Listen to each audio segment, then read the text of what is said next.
Hi friends, എല്ലാവരും cut off പ്ലസിന്റെ പുതിയ വീഡിയോയിലേക്ക് സ്വാഗതം. അപ്പോൾ ഇന്നത്തെ എക്സാം നമുക്കറിയാം, 10th ലെവൽ എക്സാം പ്രിലിമിനറിന്റെ ആദ്യത്തെ ഘട്ടം കഴിഞ്ഞിരിക്കുകയാണ്.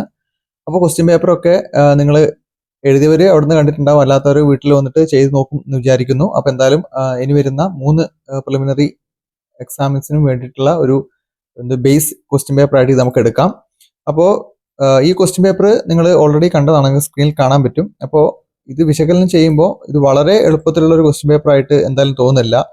PSC ഈ ഒരു പ്രിലിംസ് സിസ്റ്റം, അതായത് പ്രിലിംസ് മെയിൻ സിസ്റ്റം കൊണ്ടുവന്ന 2021 പക്ഷെ എല്ലാം വൺ വേർഡ് ക്വസ്റ്റ്യൻസ് ആയിരുന്നു പ്രിലിംസിന് കൊടുത്തിരുന്നത്. ഏറ്റവും ബേസിക് ആയിട്ടുള്ള ക്വസ്റ്റ്യൻസ് ആണ് കൊടുത്തിരുന്നത്. പക്ഷെ കൃത്യമായിട്ട് ഒരു പ്ലാനിലൂടെ തന്നെയാണ് PSC വർക്ക് ചെയ്യുന്നത് ഇപ്പോൾ മനസ്സിലാവുന്നുണ്ട്. കാരണം അതിന്റെ ഒരു ഡിഫിക്കൽട്ടി ലെവല് സ്റ്റെപ്പ് ആയിട്ട് പ്രിലിംസിലേക്ക് വരെ എന്താണ് ഈ സ്റ്റേറ്റ്മെന്റ് ക്വസ്റ്റ്യൻസ് വരുന്നത് കഴിഞ്ഞ ക്വസ്റ്റ്യൻ പേപ്പറിൽ, കഴിഞ്ഞ വർഷത്തെ പ്രിലിംസിന്റെ ക്വസ്റ്റ്യൻ പേപ്പറിൽ നമ്മൾ കണ്ടതാണ്. അതായത് ഒരു ഫേസ് 5 ഫേസ് 4 ഉള്ള ക്വസ്റ്റ്യൻ പേപ്പറിൽ ഏകദേശം എത്രയാണ് 35-45 ക്വസ്റ്റ്യൻസ് സ്റ്റേറ്റ്മെന്റ് ഉള്ളത് നമ്മൾ കണ്ടതാണ്. അപ്പൊ ഇങ്ങനെ വരുമ്പോൾ ഈ ഒരു ക്വസ്റ്റ്യൻ പേപ്പർ ഒരു മോഡറേറ്റ് ലെവലിലുള്ള ക്വസ്റ്റ്യൻ പേപ്പർ ആണെന്നാണ് എനിക്ക് ആദ്യമേ പറയാനുള്ളത്. അതിൽ ഒന്നാമത് എനിക്ക് ഈ ഒരു ക്വസ്റ്റ്യൻ പേപ്പർ, ഞാൻ ഇപ്പോൾ കാണിക്കുന്ന ക്വസ്റ്റ്യൻ പേപ്പർ കോഡിൽ ഏകദേശം 20-23 ക്വസ്റ്റ്യൻ ആദ്യത്തെ ക്വസ്റ്റ്യൻ തന്നെ എന്തായിരുന്നു, ഇതിന്റെ ഒരു സ്റ്റേറ്റ്മെന്റ് ടൈപ്പ് ഉള്ളതായിരുന്നു. ആദ്യത്തെ ഒരു 10-17 കഴിഞ്ഞിട്ട് പിന്നെ താഴോട്ട് വരുന്നുണ്ട്. അപ്പൊ ഇതിൽ നിന്ന് വ്യക്തമായിട്ട് മനസ്സിലാവുന്നത് നമ്മുടെ ബേസിക് ക്വസ്റ്റ്യൻ തന്നെയാണ്. അത് പക്ഷേ ആ രീതിയിൽ PSC ചോദിച്ചിട്ടുണ്ട്. 2-3 നമുക്ക് ക്വസ്റ്റ്യൻ സ്റ്റേറ്റ്മെന്റുകൾ തന്നിട്ട് അത് നമ്മളെ കൺഫ്യൂസ് അടിക്കാൻ വേണ്ടി കൃത്യമായിട്ട് ചോദിച്ചിട്ടുണ്ട്. അപ്പൊ അതിൽ പിടിച്ച് കയറാൻ പറ്റിയവർക്ക്, ആ എക്സാം ടൈമിന്റെ പ്രഷറും കാര്യങ്ങളൊക്കെ അതിജീവിച്ചവർക്ക് ഒരു മാർക്ക് സ്കോർ ചെയ്യാൻ പറ്റിയിട്ടുണ്ടാവും. എങ്കിലും ഒരു മോഡറേറ്റ് ടൈപ്പ് ക്വസ്റ്റ്യൻ പേപ്പർ ആയിരുന്നു. അതിന്റെ ചില ക്വസ്റ്റ്യൻസ് നോക്കിക്കഴിഞ്ഞാൽ ഏറ്റവും കറണ്ട് അഫയേഴ്സിലൊക്കെ വന്ന ക്വസ്റ്റ്യൻസ് 2024 തെരഞ്ഞെടുപ്പ് നടന്ന നിയമസഭാ മണ്ഡലങ്ങൾ ഏതൊക്കെ, നിയമസഭാ ലോക്സഭാ മണ്ഡലങ്ങൾ ഏതൊക്കെയാണെന്നുള്ള ക്വസ്റ്റ്യൻ ഉണ്ടായിരുന്നു. അതൊക്കെ ഏറ്റവും കറണ്ട് അഫയർ ആയിട്ട് നമ്മൾ ചർച്ച ചെയ്ത് അതിന്റെ ഇലക്ഷൻ റിസൾട്ടും കാര്യങ്ങളൊക്കെ ചർച്ച ചെയ്തത് കൊണ്ട് വന്നിട്ടുണ്ട്.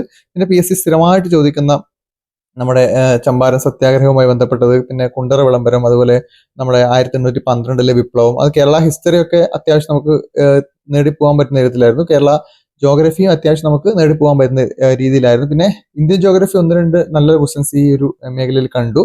പിന്നെ അതിന്റെ മനുഷ്യാവകാശം, നമ്മൾ സ്ഥിരം പ്രതീക്ഷിക്കുന്ന മനുഷ്യാവകാശ കമ്മീഷനെ കുറിച്ചൊരു ക്വസ്റ്റ്യൻ ഉണ്ടായിരുന്നു. അതൊരു ഒരു സ്റ്റേറ്റ്മെന്റ് ടൈപ്പ് ക്വസ്റ്റ്യൻ ആയിരുന്നു വന്നിരുന്നത്. പിന്നെ അവാർഡ്സുകൾ, നമ്മൾ തീർച്ചയായിട്ടും കാണുന്ന അവാർഡ്സുകളെ കുറിച്ചുണ്ടായിരുന്നു. കുറിച്യലേഖകൾ ഞാൻ പറഞ്ഞു.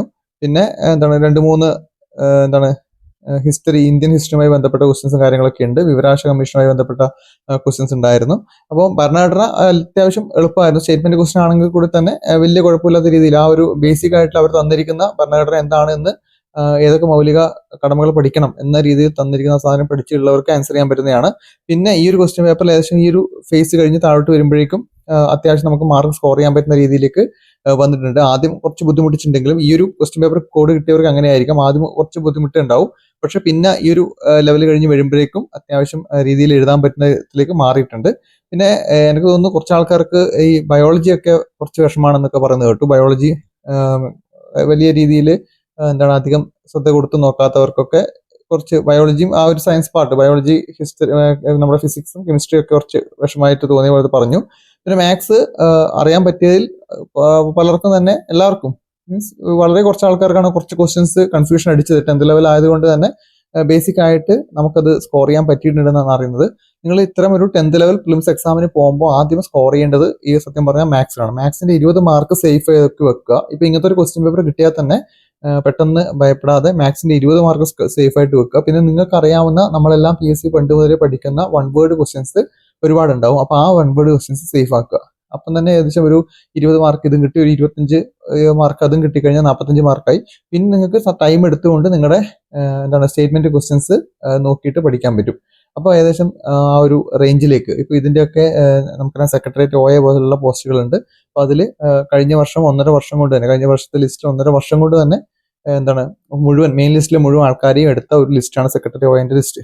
അപ്പോൾ അത്തരം എക്സാമിനൊക്കെ പഠിക്കുമ്പോൾ തീർച്ചയായിട്ടും നിങ്ങൾ ഒരു 1900 പേരൊക്കെ, 890-900 ഉള്ള ആൾക്കാരൊക്കെ OC-യിൽ പോയ ഒരു ലിസ്റ്റാണ്. അപ്പോൾ നമുക്ക് വലിയൊരു 70-75 അത്രയൊന്നും കട്ട് ഓഫ് എന്തായാലും വരാൻ ചാൻസ് ഇല്ല. അപ്പൊ അതൊക്കെ നമ്മൾ ആലോചിച്ചിട്ട് വേണം ഇത്തരം ഒരു എക്സാമിന് പോകാൻ. എന്തായാലും എക്സാമിന് പോകുന്നതിന് മുമ്പ് അത് എന്ത് തരത്തിലുള്ള എക്സാം ആണെന്നോ അതിന്റെ ഏകദേശം കട്ട് ഓഫ് ഒക്കെ എത്രയായിരിക്കും, അല്ലെ എന്താണ് PSC സ്റ്റേറ്റ് ലിസ്റ്റ് ആണോ ഡിസ്ട്രിക്ട് ലിസ്റ്റ് ആണോ എന്നൊക്കെ നിങ്ങൾ നോക്കിയിട്ടുണ്ടാവും. അങ്ങനെ നോക്കിയിട്ട് പോയി കഴിഞ്ഞാൽ അത്യാവശ്യം മാർക്ക് സ്കോർ ചെയ്യാൻ പറ്റും. ഏകദേശം ഒരു ഒരു 55-60 ഇടയിൽ ആ റേഞ്ചിലൊക്കെ മാർക്ക് സ്കോർ ചെയ്യാൻ പറ്റും. വലിയ കുഴപ്പമില്ലാത്ത രീതിയിലാണ് ഈ ക്വസ്റ്റ്യൻ പേപ്പർ നോക്കുന്നത്. അതുകൊണ്ട് തന്നെ മോഡറേറ്റ് ആണ്. അല്ലാതെ 2021 പോലുള്ള പ്രിലിംസിന്റെ ക്വസ്റ്റ്യൻ പേപ്പർ ഒക്കെ നോക്കിക്കഴിയുകയാണെങ്കിൽ ഏകദേശം 80ഉം 85ഉം ഒക്കെ സ്കോർ ചെയ്യാൻ വളരെ എളുപ്പത്തിൽ പറ്റുമായിരുന്നു. ഇതൊരു ആവറേജ് പഠിക്കുന്ന കുട്ടികൾക്കാണെങ്കിൽ, അതായത് ദിവസവും അല്ല, എല്ലാ ദിവസവും നന്നായിട്ട് പഠിക്കുന്നവർക്ക് ചിലപ്പോൾ അതിൽ കൂടുതൽ സ്കോർ ചെയ്യാൻ പറ്റുമായിരിക്കും. പക്ഷെ ഒരു ആവറേജ് പഠിക്കുന്ന കുട്ടികൾ നമ്മൾ മെസ്സേജ് അയച്ചതും അറിഞ്ഞ മാർക്കൊക്കെ ആയിട്ട് ഒരു 55 to 60 ലെവൽ സ്കോർ ചെയ്യാൻ പറ്റുമായിരിക്കും ഒരു ആവറേജിന്. കട്ട് ഓഫ് ചിലപ്പോൾ അതൊന്നും ആയിരിക്കണമെന്നില്ല. ഞാൻ പറഞ്ഞത് ആവറേജ് ലെവൽ മാത്രമാണ്. നമുക്ക് കിട്ടിയ ഫാക്ട്സിന്റെ അടിസ്ഥാനത്തിൽ മാത്രം പറഞ്ഞാണ്. അപ്പോൾ എന്തായാലും നിങ്ങൾക്ക് കിട്ടിയ മാർക്ക് എത്രയാണ് താഴെ കമന്റ് ചെയ്യുക. ഈ എക്സാം എഴുതാത്തവർ വീട്ടിൽ പോയിട്ട് സ്വസ്ഥമായിട്ട് ചെയ്ത് നോക്കിയിട്ട് എത്രയാണെന്ന് വെച്ചാൽ മാർക്ക് കമന്റ് ചെയ്യുക. അപ്പം തന്നെ ഏകദേശം മനസ്സിലാവും. അപ്പോൾ അടുത്ത ഘട്ടം എന്ന് പറയുന്നത് ജനുവരി 11 അപ്പോൾ ഈ ഒരു ഇത് തന്നെയാണ് അതിന്റെ ബ്ലൂ പ്രിന്റ് എന്ന് പറയുന്നത്. ഇതിനുമായി ബന്ധപ്പെട്ട ക്വസ്റ്റ്യൻസ് അല്ലെ ഈ ഒരു ഏരിയാസ് നല്ല രീതിയിൽ നോക്കി പോവുക. കൃത്യമായിട്ട് ഈ ഒരു സംഭവം തന്നെ വന്നു പോകാനുള്ള ചാൻസ് ഉണ്ട്. അപ്പോൾ ഇതുമായി ബന്ധപ്പെട്ട ക്ലാസ്സുകൾ നമ്മൾ യൂട്യൂബിൽ കൊടുക്കുന്നതായിരിക്കും. അപ്പോൾ ചാനൽ നിങ്ങൾ സബ്സ്ക്രൈബ് ചെയ്യുക. ഇതിന്റെ PDF കാര്യങ്ങൾ വേണ്ടവർ ടെലഗ്രാമിൽ ജോയിൻ ചെയ്യുക. ടെലഗ്രാമിൽ കട്ട് ഓഫ് പ്ലസ് സെർച്ച് ചെയ്താൽ മതി. അപ്പോൾ എല്ലാവർക്കും പെട്ടെന്ന് ജോലി ഇട്ടിട്ട് ഇതുമായി ബന്ധപ്പെട്ട ക്ലാസ്സുകളുമായിട്ട് ഉടനെ തന്നെ കാണാം. എല്ലാവർക്കും താങ്ക് യു.